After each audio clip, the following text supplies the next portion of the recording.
الحمدللہ رب العالمین والصلاة والسلام علی سید الانبیاء والمرسلین قال اللہ تعالی وتبارک فی القرآن المجید والفرقان الحمید بسم اللہ الرحمن الرحیم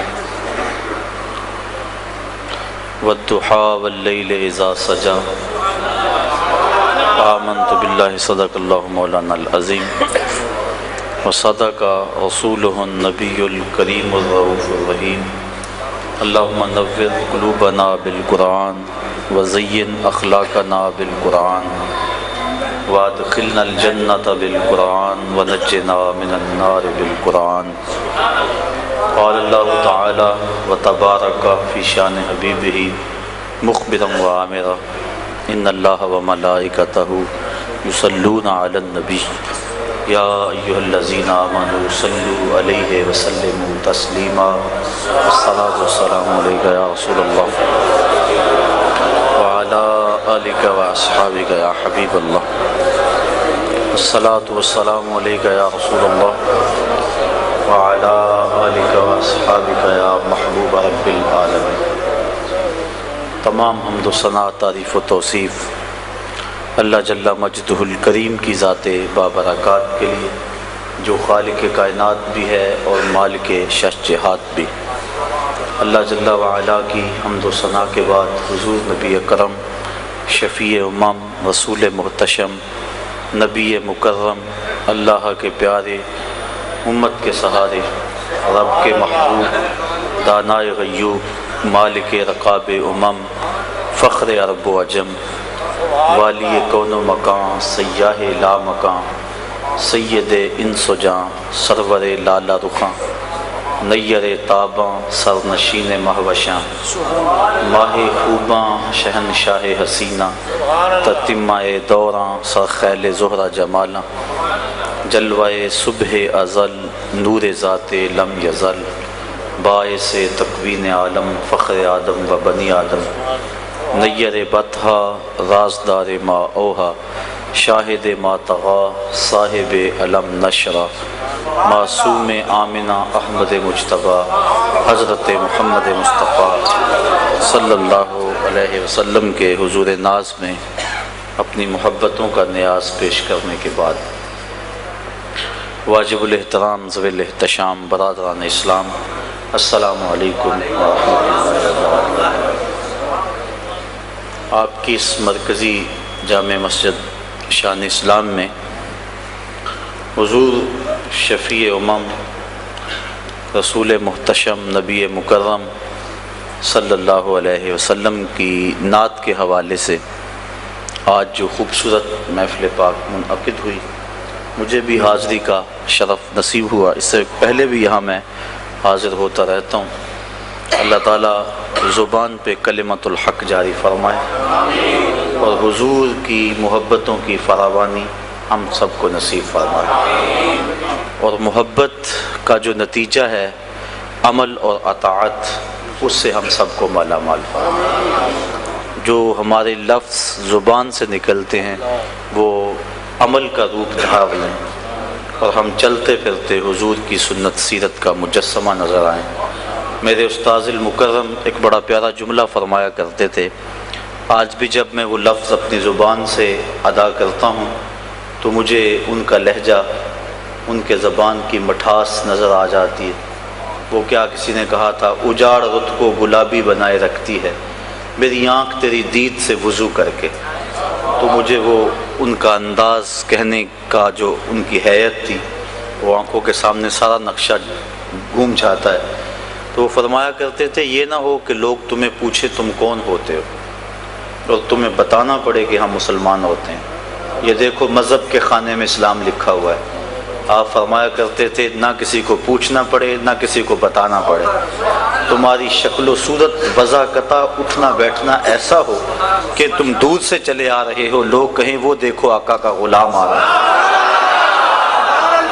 ہماری پہچان، ہماری معرفت ہی ایسی ہو، اور یہ اتنی پیاری معرفت ہے۔ کتاب کا نام ہے البشر الکئی بلقاء الحبیب، امام سیوطی کی مصنفہ ہے۔ آپ نے لکھا ہے کہ ایک شخص قبر میں گیا تو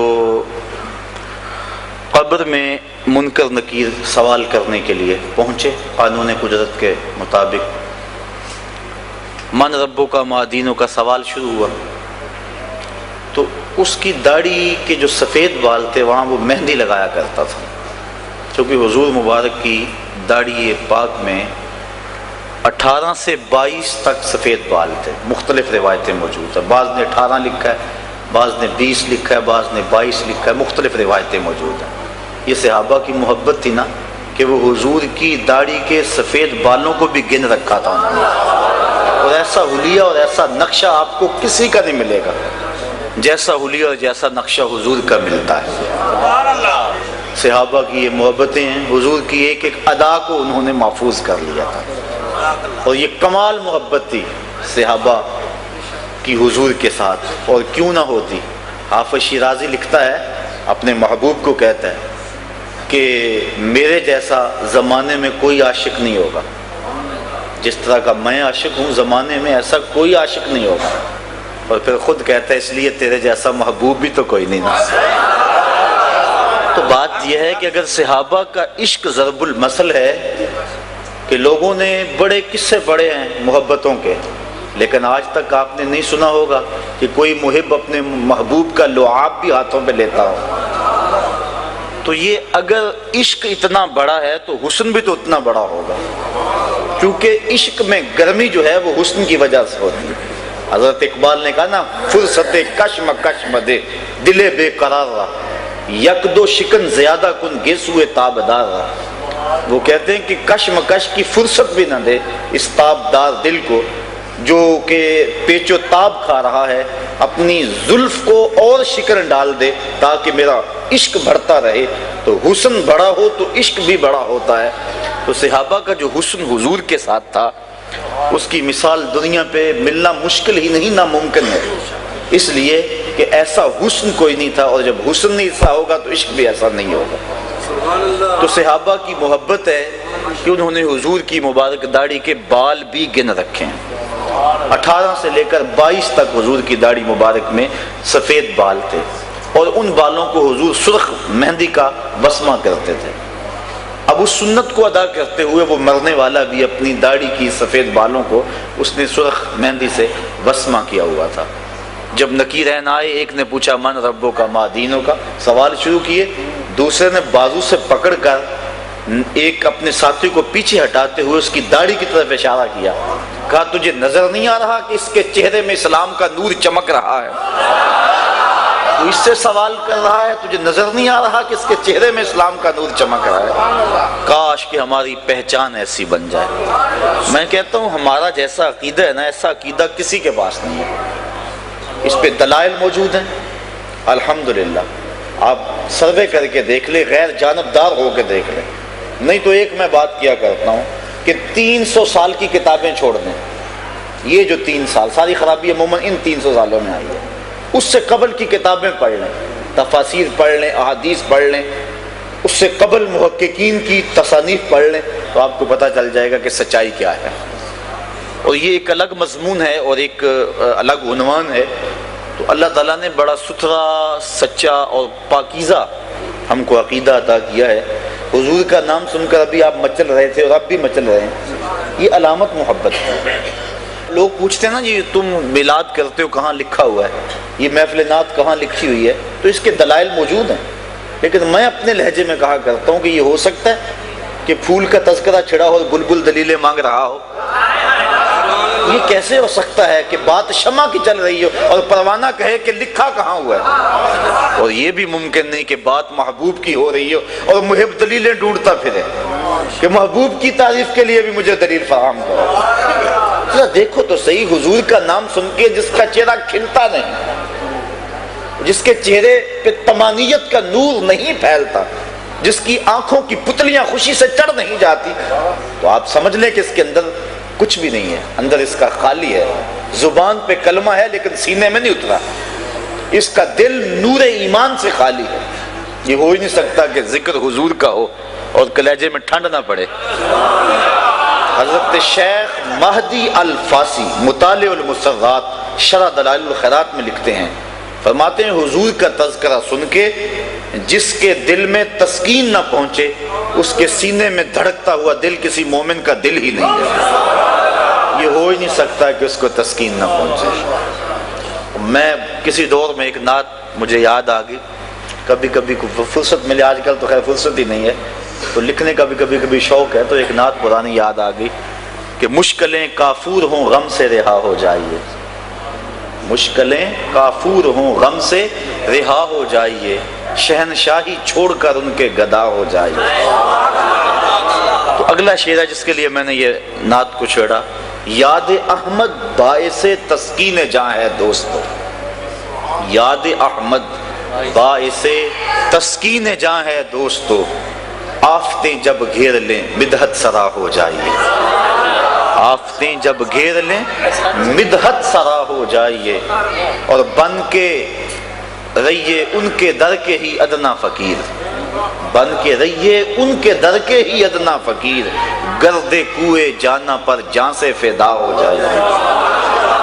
اور غالب کا ایک شعر ہے کہ عشق بتاں فکر معاش، اس مختصر سے زندگی میں وہ کہتا ہے کیا کیا کریں، کتنے کام ہیں، تو اس شعر میں اس کا جواب دیا گیا ہے، یاد آئے رفتگاں عشق بتاں فکر معاش، کس مصیبت میں پھنسے ہو با خدا ہو جائیے، اور ان کی ہر سنت ہو ثاقب جان و دل سے بھی عزیز، ان کی ہر سنت ہو ثاقب جان و دل سے بھی عزیز، مصطفیٰ کی ذات میں ایسے فنا ہو جائیے۔ تو بات یہ ہے کہ نبی کا تذکرہ یقیناً روح کو قرار دیتا ہے اور قلب کی تسکین کا سبب ہے، اور اہل ایمان حضور کے ذکر کی خوشبو سے اپنے مشام جاں کو معطر کرتے رہتے ہیں، اور یہ بہانے تلاش کرتے ہیں، کوئی بہانہ ملے تو حضور کا ذکر چھڑے، اور حضور کا جب ذکر چھڑتا ہے تو خوشبو پھیلتی ہے، ماحول کے اندر ایک نور پھیلتا ہے، جہاں محافل ہوتی ہیں لگتا ہے جیسا رحمتوں کی برسات ہو رہی ہے اور کرم کی برکھا برس رہی ہے۔ آپ اس کا ادراک کریں، احساسات کی آنکھیں کھولیں، اور آپ کو محسوس ہوگا کہ جہاں ذکر خدا ہے وہاں نزول رحمت باری ہے، جہاں ذکر مصطفیٰ ہے وہاں نزول رحمت باری ہے، جہاں نبی کا نام لیا جائے یقیناً یہ نام ہی ایسا ہے، کتنا میٹھا نام ہے یہ حضور کا نام، یہ نام کوئی کام بگڑنے نہیں دیتا، بگڑے بھی بنا دیتا ہے نام محمد۔ جب لبوں پہ یہ نام سج جاتا ہے تو نطق ایک دوسرے کے دونوں ہونٹ بوسے لیتے ہیں، اور نام ہی ایسا ہے اگر کوئی تعریف نہ بھی کرنا چاہے نام ہی لے گا تو اس میں تعریف ہے، کیونکہ محمد کا معنی یہ ہے الذی یحمد حمدن بعد حمدن، مرتن بعد مرتن، کرتن بعد کرتن۔ محمد وہ ہوتا ہے جس کی بار بار تعریف کی جائے، حتیٰ کہ تعریف کی اپنی تعریف ختم ہو جائے، محمد وہ ہوتا ہے جس کی تعریف ختم نہ ہو، چشمے سوکھ جائیں، کلمے ٹوٹ جائیں، کاغذ ختم ہو جائیں، محمد وہ ہوتا ہے جس کی تعریف ختم نہ ہو۔ بڑی حیرت ہوتی ہے جب لوگ کلمہ بھی پڑھتے ہیں اور پھر خامیاں بھی نکالنے بیٹھ جاتے ہیں، یہ تو کافروں نے بھی کہا، عجیب بات ہے، محمد بھی کہتے تو گالیاں بھی دیتے، ایک بات کرو، یا تو محمد کہنا چھوڑ دو یا گالیاں دینا چھوڑ دو۔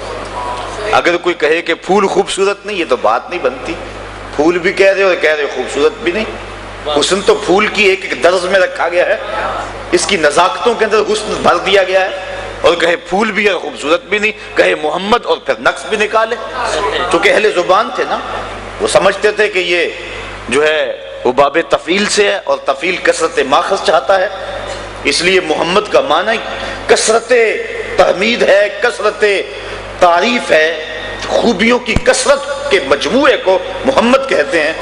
تو یہ عجیب بات ہے کہ یہ لفظ بول کے پھر تنقید کرتے ہو، کہا یہ بات جچتی نہیں ہے، اچھا چلو ٹھیک ہے نام بدل لیتے ہیں۔ انہوں نے اپنے طور پہ نام بدل لیا اور کہنا شروع کر دیا مزمم، معاذ اللہ، اس کا معنی بار بار مذمت کیا گیا، یہ اس کے الٹ اپنے طور پہ انہوں نے نام رکھا، کتب سیر میں یہ واقعہ موجود ہے، اور پھر وہ اس انداز کے ساتھ محمد نہیں کہتے تھے، مزمم کہتے تھے، اور پھر اپنے دل کی آگ نکالتے تھے۔ اس طرح ایک صحابی نے سنا حضور کی خدمت میں بھاگا آیا، حضور وہ مزمم کہہ کے گالیاں دے رہے ہیں، آقا کریم فرمایا تم کیوں پریشان ہو، یلعنون مزمما، وَيَشْتَمُونَ مُزَمَّمًا وَأَنَا مُحَمَّدٌ، وہ کسی مزمم کو گالیاں دیتے ہوں گے، میرے اللہ نے تو مجھ کو محمد بنایا۔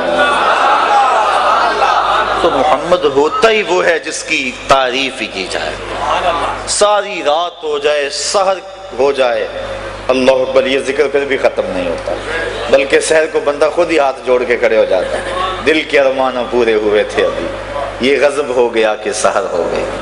ان کی زلفیں جدھر بھی بکھرتی گئیں، گیت گاتی ہوئی شب ادھر ہو گئی، ان کی آنکھوں میں ایسا نشہ تھا فراز، جس نے دیکھا وہی لڑکھڑاتا گیا، اس طرف ہی بہاروں کے رخ پھر گئے، جس طرف کے نشیلی نظر ہو گئی، چاند گہنا گیا، مہر شرما گیا، حسن ہر ایک شے کا سوا ہو گیا، ان کے آنے کا یارو مزہ آ گیا، پوری دنیا ہی شیر و شکر ہو گئی، کن کی کنجی ہے جس کی زباں وہ نبی، جس کی قرآن ہے داستاں وہ نبی، ان کی نظروں کی وسعت کی کیا بات ہے، جب بنی ہم پہ ان کو خبر ہو گئی۔ تو راتیں بیت جائیں، لمحے سمٹ جائیں، علماء نے بڑی بڑی ضخیم کتابیں لکھی ہیں اور اتنے تذکرے پھیلے ہیں حضور کے، اللہ اکبر۔ اور پھر حضور کا جب تذکرہ کرنے کے لیے قلم کاغذ پہ آتا ہے تو لگتا ہے کاغذ پہ سجدے کر رہا ہے، پھر حضور کی تعریف بنتی ہے نا۔ اور جب نطق اللہ اکبر در رسول پہ دربانی کرتا ہے اور لفظ حضور کے قدموں میں سلامی کرتے ہیں تو اسی کو نعت کہتے ہیں۔ حسرت حسین حسرت نے تو اپنے انداز میں نعت کو بیان کیا ہے، وہ کہتا ہے زباں ہو محو توصیف و ثنا تو نعت کہتا ہوں، زباں ہو محو توصیف و ثنا تو نعت کہتا ہوں، بنے جب دھڑکنے صلی اللہ تو نعت کہتا ہوں۔ جب دل کا ایک ایک تار نبی نبی بولے تو پھر نعت بنتی ہے نا، جب تن من ہر سمت وہ روشنی اور وہ اجالے پھیل جائیں تو پھر نعت بنتی ہے۔ تو نعت روشنی کا نام ہے، نور و نکھت کا نام ہے، اجالوں اور ضیاؤں اور خوشبوؤں کا نام ہے، اور اندھیری رات کے اندر طلوع سحر کا نام نعت ہے۔ اور اہل ایمان شروع سے نعت پڑھتے آئے ہیں اور اپنی محبتوں کا اظہار کرتے آئے ہیں۔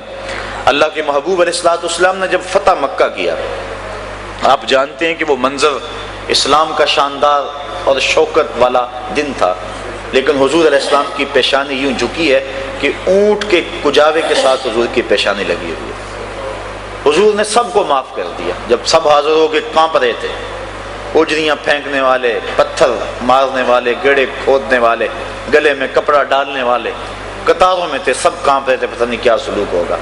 تو زبان نبوت سے کیا جملے نکلے؟ اللہ اکبر، اذهبوا انتم الطلقاء لا تثریب علیکم اليوم، جاؤ چلے جاؤ، میں تمہیں کچھ نہیں کہتا، تم آزاد ہو۔ آج میں وہی کہوں گا جو جناب یوسف نے اپنے بھائیوں سے کہا تھا۔ اللہ، پھر فرمایا عثمان بن طلحہ کہاں ہے؟ عثمان بن طلحہ کعبہ کا کنجی بردار تھا، اس کو بلایا گیا۔ ایک دن حضور نے کہا تھا مجھے چابی دو، میرا جی چاہتا ہے کہ میں کعبۃ اللہ کو کھولوں، اندر جاؤں اور نوافل ادا کروں۔ تو اس نے کہا تھا میں آپ کو چابی نہیں دے سکتا۔ آج حضور جب فاتح بن کر آئے فرمایا بلاؤ آج عثمان بن طلحہ کو، کانپتا کانپتا ہے، فرمایا لاؤ چابی، پیش کر دیں۔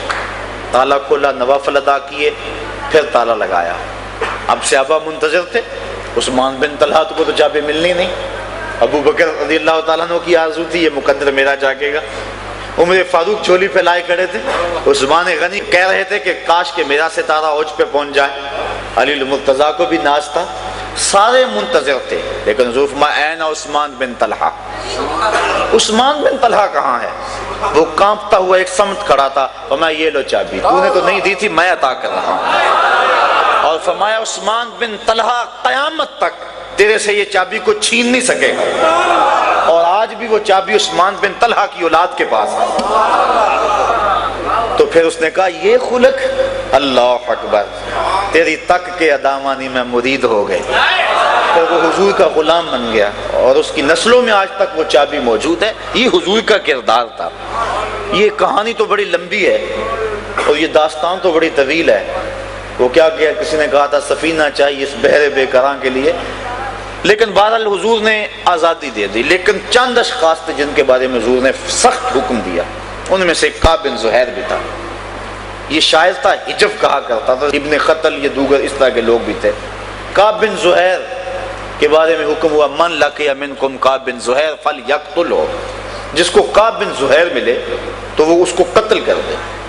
باقی فرمایا جو حرم میں آئے معاف کر دو، جو دروازہ بند کر دے اسے معاف کر دو، جو ابو سفیان کے گھر چلا جائے اسے بھی معاف کر دو، جو ہتھیار پھینک دے اسے بھی معاف کر دو، امان مانگ لے اسے امن دے دو، عورتوں کو قتل نہ کرو، بچوں کو قتل نہ کرو، ضعیفوں کو قتل نہ کرو۔ لیکن یہ جو اشخاص تھے جنہوں نے حضور کی توہین کی ہوئی تھی، فرمایا نہیں، یہ جہاں بھی ملے انہیں قتل کر دینا، یہ حرم کعبہ میں ملے وہاں بھی قتل کر دینا، حجر اسود کے پاس ملے وہاں بھی قتل کر دینا، کعبے کے پردوں میں لپٹ جائیں ان کو وہاں بھی قتل کر دینا۔ اور ابن قتل کے ساتھ ایسے ہی کیا گیا، جب حضور طواف کر رہے تھے وہ کعبۃ اللہ کے پردے کے اندر چھپ گیا، صحابہ نے بتایا حضور ابن قتل چھپا ہوا ہے، تمہیں نکالو اس کو اور یہی قتل کرو۔ مقام ابراہیم اور چاہے زمزم کے درمیان جو جگہ ہے وہاں ابن قتل کو قتل کیا گیا۔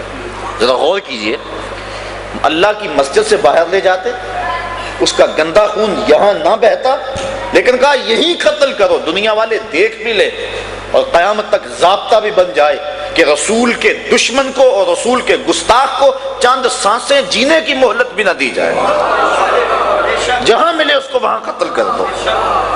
اب ابن قتل قتل ہو گیا، دہائی مچ گئی، باقی بھاگ گئے۔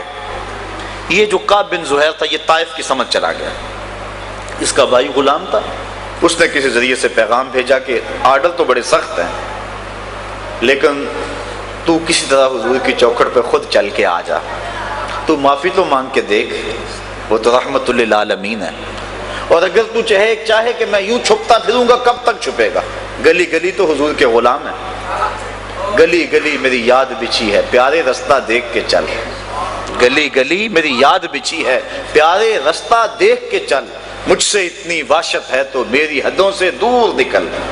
کدھر جائے گا، وہ تو حد ہی کراں تا بکراں ہے، کہاں پہنچے گا۔ رات کا اندھیرا تھا، صحن حرم میں حضور بیٹھے تھے، یہ کعب بن زہیر چھپتا چھپاتا ایک کونے میں آ کے بیٹھ گیا، عرض کی حضور نقاب اڑا ہوا ہے، کہ حضور اگر ہم کعب بن زہیر کو ڈھونڈ لائیں اور وہ معافی مانگ لے تو آپ معاف کر دیں گے؟ آقا مسکرا دیے، فرمایا کعب تو آ جو گیا ہے، جا میں نے معاف کر دیا۔ اللہ اکبر۔ کعب جو کل کعب تھا اب حضرت کعب بن گیا، ہاتھ جوڑے کھڑا ہے، کہا بندہ نواز جس زبان سے حجب کہا کرتا تھا اجازت ہو تو اس سے نعت نہ کہو۔ کہا نہیں کعب ذرا ممبر بچھا لینے دو۔ ممبر بچھ گیا، مجمع لگ گیا، حضور بیٹھ گئے، اب کعب ممبر پہ چڑھے۔ سنیے حضرت کعب نے کیا کہا اتیتو عند رسول اللہ معتذرا والعذر عند رسول اللہ مقبول۔ لوگوں میں اللہ کے رسول کی خدمت میں ایک معافی نامہ لے کر آیا تھا، اور مجھے یہاں آ کر پتا چلا نبی تو ہے ہی بڑا بندہ نواز۔ اگلا شعر سنیے، ان الرسول لنور یستضاء بہ مہند من سیوف الہند مسلول۔ بغیر کسی شک کے اللہ کا نبی نور ہے، یستضاء بہ مہند جس سے زمانہ چمک رہا ہے، اور ہندوستان کی تنی ہوئی تلوار، تنے ہوئے لوہے کی تلوار ہے نبی۔ آقا کریم نے دوسرے مصرے میں اصلاح دی، فرمایا مجھے ہندوستان کی تلوار نہ کہو، مجھے اللہ کی تلوار کہو۔ ہندوستان کا لوہا گو بڑا معروف تھا، لیکن آقا کریم فرمایا من سیوف الہند نہ کہو، من سیوف اللہ کہو۔ تو یہاں سے دو چیزیں ہمارے لیے ثابت ہوئی، ایک تو نعت پر تنقید اگر وہ مقام رسالت کے مطابق نہ ہو تو یہ حق ہے اس شخص کا جو نعت کے مزاج کو سمجھتا ہے۔ یہ راستہ ہمارے لیے کھل گیا، حضور نے خود اصلاح دی نعت کے اندر، من سیوف الہند نہ کہو، من سیوف اللہ کہو۔ حالانکہ من سیوف الہند کہنے میں توہین نہیں تھی، لیکن من سیوف اللہ کہنے میں مرتبے کی علویت کو مزید اجاگر کیا جا رہا تھا، اس لیے کہا ہند کے لوہے کی تلوار نہ کہو بلکہ مجھے اللہ کی تلوار کہو۔ اعلی حضرت امام اہل محبت امام الشاہ احمد رضا خان فاضل بریلوی رحمۃ اللہ تعالی علیہ جن دنوں کے اندر حج پہ گئے تو وہاں گنبد خضرا کے پاس شریف مکہ کے دور میں کھجوروں کے دو درخت تھے۔ ایک شاعر نے اس منظر کو دیکھا اور اپنے انداز میں اس کو نظم کیا، اعلیٰ حضرت کے پاس وہ شعر لائے گئے، داد تو بڑی اس نے پائی، لیکن اصل داد وہ ہوتی ہے جو فہم والوں کی داد ہوتی ہے۔ نافہموں کی بابا نے عموماً بیڑا غرق کر کے رکھ دیا۔ نافہموں کی بابا، یہ بات میرا جملہ جو ہے وہ قابل غور ہے۔ تو اعلیٰ حضرت نے جب شعر سنا، لفظ اس کے یہ تھے: حاضر ہیں درخت یوں گنبد شہ والا کے سامنے، حاضر ہیں درخت گنبد شہ والا کے سامنے، مجنو کھڑے ہوئے ہیں خیمہ لیلا کے سامنے۔ لوگوں نے بڑی داد دی، واہ واہ بھی کہا، کیا حد کر دی، کیسا تخیل ہے، ندرت کیسی ہے تخیل میں، قافیہ بندی کیسی ہے، ردیف کیا ہے، کیسا انداز ہے۔ اعلیٰ حضرت فرمایا اس شاعر کو بلاؤ، اس کو یہ جرأت کیسے ہوئی کہ میرے رسول کے روضے کو اس نے لیلا کا خیمہ قرار دیا، کیا اوقات ہے لیلا کی، کیا حیثیت ہے لیلا کی۔ بلایا گیا، کہا تو نے یہ کیوں کہا، تھر تھر کانپنے لگا، ضد نے کی، کہا حضور میری توجہ اس سمجھ نہیں گئی، آپ اصلاح کر دیجئے۔ فرمایا سنیے پہلا مصرع تو ٹھیک ہے، اللہ اکبر، حاضر ہیں درخت یوں گنبد شہ والا کے سامنے۔ دوسرا مصرع تو نے یوں کہا ہے کہ مجنو کھڑے ہیں خیمہ لیلا کے سامنے، اس کو بدلو اور اب یوں پڑھو: حاضر ہیں درخت یوں گنبد شہ والا کے سامنے، قدسی کھڑے ہیں عرش معلا کے سامنے۔ سخن شاعری شہر یار اپنی جگہ، سخن شاعری شہر یار اپنی جگہ، نعت کہنے کو احمد رضا چاہیے۔ میں ایک مثال دیا کرتا ہوں اعلیٰ حضرت کی، ہر شاعر کا مزاج ہے کہ وہ اپنے محبوب کی زلفوں کو رات کہے اور اس کے چہرے کو دن کہے، اور یہ پرانی روایت چلی آ رہی ہے شاعری کی۔ حافظ شیرازی نے کہا نا: بفروغ چہرہ زلفت رہے دل زند ہما شب۔ توجہ ہے نا آپ کی، بات مشکل تو نہیں ہو رہی۔ بفروغ چہرہ زلفت رہے دل زند ہما شب، چے دلا ورست دزدے کہ بشب چراغ دارد۔ کہ وہ کہتا ہے کہ وہ اپنے چہرے کا چراغ جلا کے رات کی سیاہی میں، وہ زلفوں کو رات کی سیاہی کہا، لوگوں کے دل لوٹتا پھرتا ہے، کتنا بہادر چور ہے، رات کو چراغ جلا کے لوٹتا ہے۔ تو اس نے محبوب کے چہرے کو دن کہا اور رات کو اس نے زلفوں کو رات کہا، اور یہ شاعروں کا مزاج ہے کہ زلفوں کو کی سیاہی کو شب دیجور سے، ظلمت والی رات سے تشبیہ دیتے۔ اعلیٰ حضرت کا جی بھی چاہا کہ میں بھی اپنے محبوب کی زلفوں کو رات کہہ لوں، لیکن پھر ہمت نہیں پڑ رہی۔ پھر اعلیٰ حضرت کے ذوق نے مدد کی، یاوری کی، کہا اچھا میں حضور کے مبارک بالوں کو رات نہیں کہتا، چلو لیلۃ القدر کہہ لیتا۔ حضور جب مانگ نکالتے تھے درمیان سے، سیدھی مانگ، مستقیم مانگ، تو اعلیٰ حضرت نے اس کو نظم کیا، فرمایا لیلۃ القدر میں مطلع الفجر حق، مانگ کی استقامت پہ لاکھوں سلام۔ کہا حضور کی سر انور میں مانگ یوں ہے جس طرح لیلۃ القدر میں پو پھٹ رہی ہے، تو جو منظر وہ ہوتا ہے وہ حضور علیہ السلام کی جو ہے وہ زلفوں کا اور حضور کی مانگ کا منظر ہے۔ تو یہ نعت کا، چونکہ موجودہ دور میں ہمارے ثنا خان بھی محترم تشریف فرمائے ہیں اور اس پہ بڑی محنت کی ضرورت ہے، کیونکہ ایک تو ایسے ایسے شاعر آ گئے ہیں میدان میں کہ جن کو اسلوب کا علم نہیں ہے۔ میں پچھلے دن ایک شعر سن رہا تھا، میں نے پہلے بھی اس پہ بات کی ہے، وہ پتہ نہیں کس قسم کا وہ شعر ہے، اس کا آخری مفہوم ہے کہ رب آکھے سونا میں بخشاں گا امت بس تو نکی جی ہاں کر دے۔ ایک تو دیکھو کیسا بازاری لفظ ہے، اور نعت میں اس کو جو ہے وہ کس طرح مندرج کیا گیا ہے، اور پھر اس نعت کا جو تاثر ہے وہ یہ ہے کہ رب بخشنا چاہتا ہے، محبوب ہاں نہیں کر رہے۔ رب کہتا ہے میں بخشوں گا تو ہاں کر، جبکہ معاملہ تو یہ ہے کہ محبوب عرض کر رہے ہیں رب حبلی امتی امت۔ تو یہ باب معاملہ کدھر اور معاملہ کس قدر الٹ کے رکھ دیا گیا، لیکن پڑھنے والے بھی پڑھ رہے ہیں اور سننے والے بھی سبحان اللہ پکار رہے ہیں، نہ پڑھنے والوں کو سمجھ آ رہی ہے نہ سننے والوں کو سمجھ آ رہی ہے، اور اگر کوئی سمجھنے والا پاس بیٹھا ہے وہ بولتا نہیں، میں بولوں گا تو خشک ملا کہلاؤں گا، یہ ڈر اور یہ خوف اس کو حق بیان کرنے سے روکے ہوئے، اپنے بھی خفا مجھ سے ہیں بیگانے بھی ناخوش، کہ میں زہر حلال کو کبھی کہہ نہ سکا کند، بات وہی کہتا ہوں سمجھتا ہوں جسے حق، نئے ابلۂ مسجد ہوں نئے تہذیب کا فرزند۔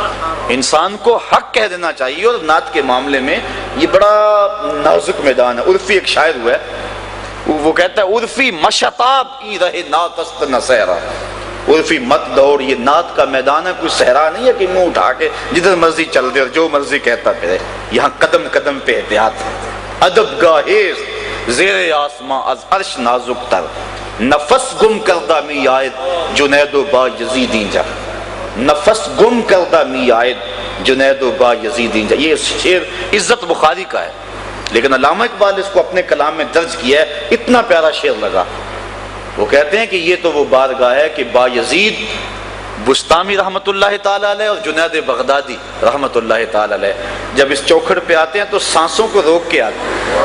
یہاں تو سانسوں کا شور بھی بے ادبی ہے، لے سانس بھی آہستہ کے دربار نبی ہے.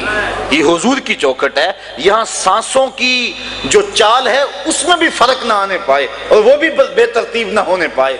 اور یہاں تو سانسوں کا شور بھی بے ادبی تصور ہوتا ہے. تو نعت خان جب نعت پڑھ رہا ہو اس کے تصور میں ہو کہ میں حضور کے مواجہ کے سامنے کھڑا ہوں، اور پھر اس تصور میں ڈوب کے اپنے الفاظ کے زیر و بم اور اپنے کلام کا انتخاب کرے، اور پھر اس کی جب دھڑکنیں صلی اللہ بن جائیں تو اس کی زبان سے نکلا ایک ایک جملہ دلوں میں ترازو ہوتا چلا جائے گا اور وہ نعت صاحب نعت کے قریب کر دے گی. اور جب نعت سے اٹھنے والے گھروں کو لوٹ رہے ہوں گے وہ سینے میں عشق رسول کی دولت لے چکے ہوں گے. کاش کہ ہم جو ہے وہ اپنے نعت کے انداز کو اس انداز سے مرتب کریں کہ حضور علیہ الصلوۃ والسلام کی محبت کے پھیلانے کا نعت ذریعہ بنے، نہ کہ اس کو گانے کی دھن پہ. دیکھیے نا، یہ تھک دان ہے، اس کے اندر اگر کوئی بندہ کسی کو دودھ ڈال کے دے دے مہمان کو، پیے گا؟ بھائی میں نے دھویا 100 مرتبہ دھویا اور پھر دیا نہیں، اس کی وجہ کس لیے ہو چکی ہے. یا لوٹے میں کوئی دودھ ڈال کے کسی کو دے دے وہ پیے گا؟ جی لوٹا پاک ابھی بازار سے خرید کے لایا ہوں، لیکن نہیں، لوٹے کی وجہ کسی اور مقصد کے لیے، تھک دان کی وجہ کسی اور مقصد کے لیے، اس میں اب دودھ نہیں پیا جا سکتا. جو طرز متبذل ہوگی ہے کسی گانے کے لیے، اللہ کے نبی کی نعت کا تقدس یہ ہے کہ اس طرز میں پھر نعت نہ پڑی جائے. یہ بات ذہن میں رکھیں. اور دوسری بات یہ ہوتی ہے کہ جب اس متبذل طرز میں جب نعت پڑی جا رہی ہوتی ہے تو کچھ لوگوں کے اندر گانا چل رہا ہوتا ہے، باہر نعت چل رہی ہوتی ہے. تو یہ نعت کی حرمت کے خلاف ہے، نعت کی عزت اور نعت کے وقار کے خلاف ہے کہ نعت پڑھتے ہوئے جو ہے وہ انسان کی جو ہے سوچ اور فکر کہیں اور گئی ہو. نعت پڑھتے ہوئے نظر گنبد خضرا کی طرف ہونی چاہیے. تو اس بات کا ذرا جو ہے وہ ہمارے معاشرے میں اس کی بہت ضرورت ہے. اور میں پہلے عرض کر چکا ہوں اقبال کے لہجے میں، اپنے بھی خفا مجھ سے بڑے لوگ ناراض ہو جاتے ہیں، اپنے بھی اور بیگانے بھی، لیکن اس سے غرض نہیں ہے. اس سے غرض نہیں ہے کہ کون ناراض ہوتا ہے، گنبد خضرا کا مکین ناراض نہ ہو تو حضور خوش ہو جائیں.